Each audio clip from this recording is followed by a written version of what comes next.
Greetings, Mark Brown here. As you can see, we have a PowerPoint presentation right here. So I want to insert a video right here on it. Right, so I can actually come right here. So this is the video. I can actually right click on it. Notice right here, copy the link address.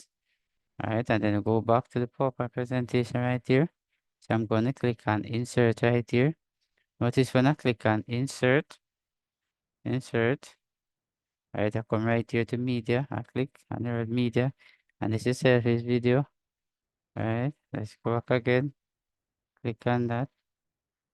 Right, and then I'm going to click on online video. Right, this is what come up. So I'm going to actually paste the link right here.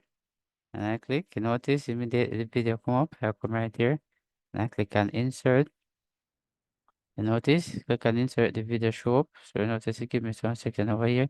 So I can actually slide on the video like that.